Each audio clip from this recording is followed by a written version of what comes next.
The late Kashagua left he wrote a will and gave his property to everybody. Not his wife or children alone. He gave his wife, 2 of them, and his children, 4 of them. He had other women in his life. He included them, 2 of them, and their children. He left a piece of his wealth to all his brothers and sisters, a total of 21 beneficiaries.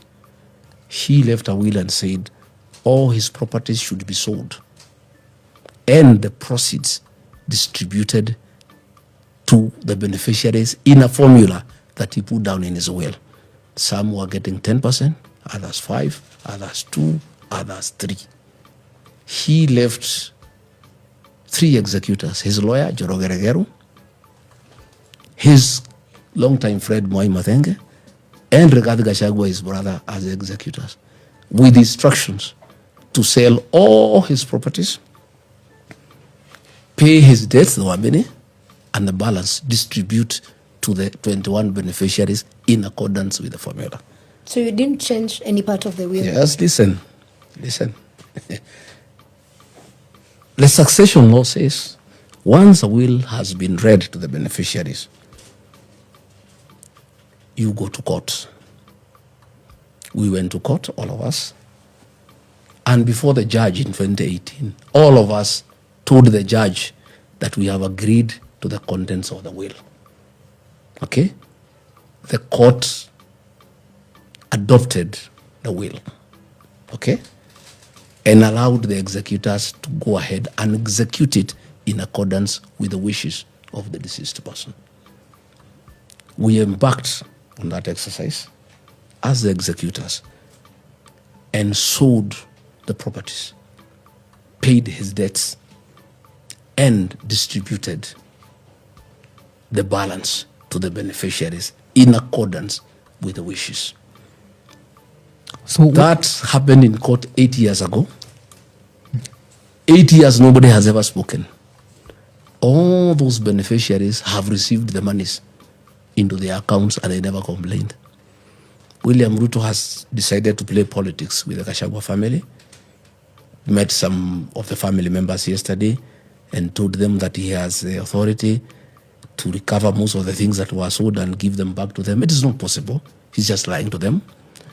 And it's okay. That matter was concluded in the court of law. Everybody was there before a judge. The records are there. And the judge asked each and every person by name, Rigathi Kashagua, do you agree? Yes.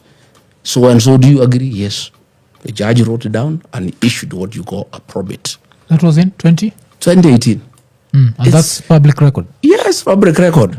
You know what is happening? Eh? William Ruto is playing politics.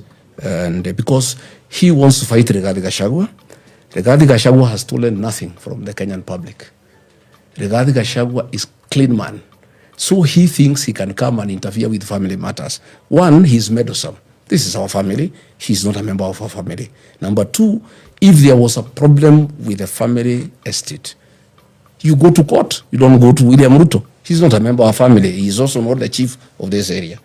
When you have a problem and you have no money to go to court, you go to the chief. If you have money, you go to court. This matter was concluded in court by consent. Nobody said no. And the records are there. Those 4, 5 people he met yesterday, all of them have received money.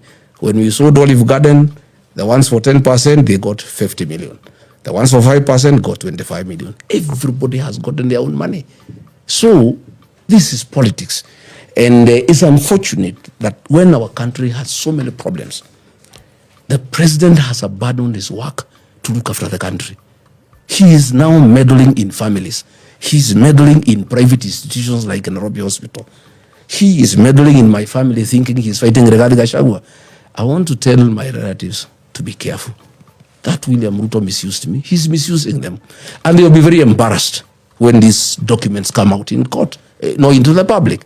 Because they will be released. I've just talked to the family, our brother, my brother who is elder, the eldest one, he is very annoyed. And the other family, those are 4 beneficiaries. They are 21 beneficiaries. My brothers, my sisters.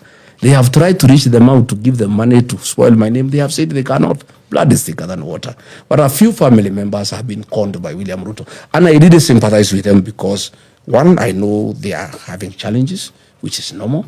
I hear one of my niece has been promised a position in the board so that they can complain against, which is okay. If she can get something to eat, that's okay.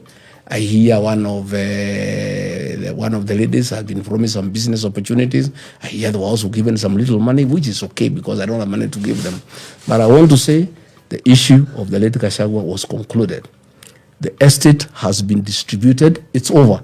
It's a closed matter. There's nothing remaining. Everything has been sold. Everybody has been given money. All of them have received. Nobody has ever complained. It is now 9 years since he died. Why has this matter all of a sudden come out?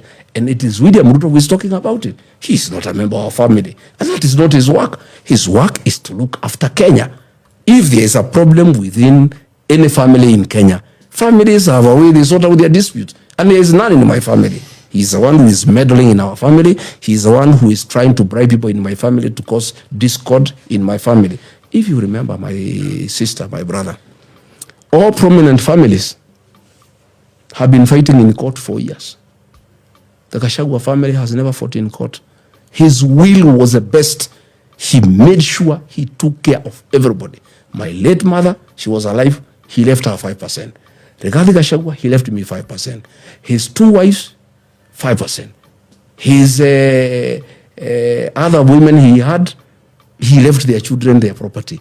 His brothers, his sisters, there is nobody who has ever complained. And you have never seen our issues in the newspapers. Anytime you have heard about the Gachagua, it is from the politicians, not from the family members. And when now they realize that that is not happening, yesterday the member of parliament here called Wamombi, he took them to State House at 6:30 in a white Pajero owned by Susan Derito, one of my niece. And there the Ruto cheated them. He told them to sign some letters. Those are the letters that are circulating. I don't care. It's really nothing. It's hot air, it's politics.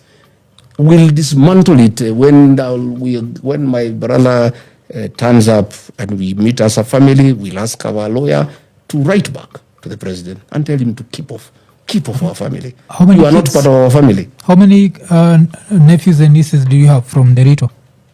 I think 4. So it's the 4 that have complained? Yeah, I think so. But we have other beneficiaries. We have other children from Derito. We have his brothers. We have his sisters. We have everybody. Since you've talked about the percentages, what percent were they getting that they feel dissatisfied? Because you see, that is their father. It was their fathers. You know, if they wanted to challenge the will, they should have challenged it then. They didn't. And they were given the opportunity in court before a judge.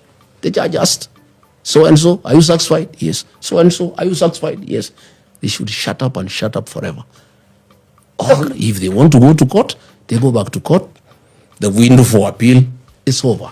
Number 2, they did not dispute at that time. The matter is closed. They are just playing politics. But in 2024, it was not closed. You remember it started? No, I'm saying they were just accusations on politicians. The matter was closed a long time ago. All the properties were sold to third parties. And the money was distributed to them and they received the money. So and this the is documents politics. are there. Yeah. So you're saying His it's politics is nonsense. It's William Ruto trying to meddle with my family because he has tried to fight me and it's not working. I'm a popular leader and Kenyans trust me. He wants to destroy my character and my integrity so that Kenyans stop listening to me. He has sent DCI to try to look for crime I've committed in Kenya. There is nothing. Okay. There's also he has now gone to the family, to tell the family, you come here, we can help you.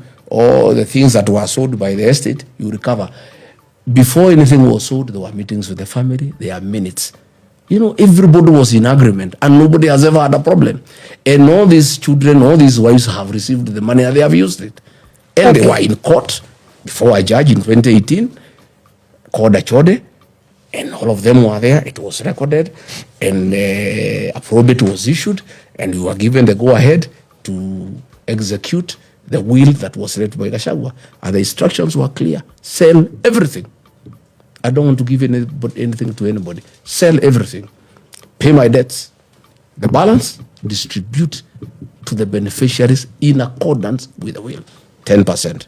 5, 4, 3, 1. Okay. That was his wish.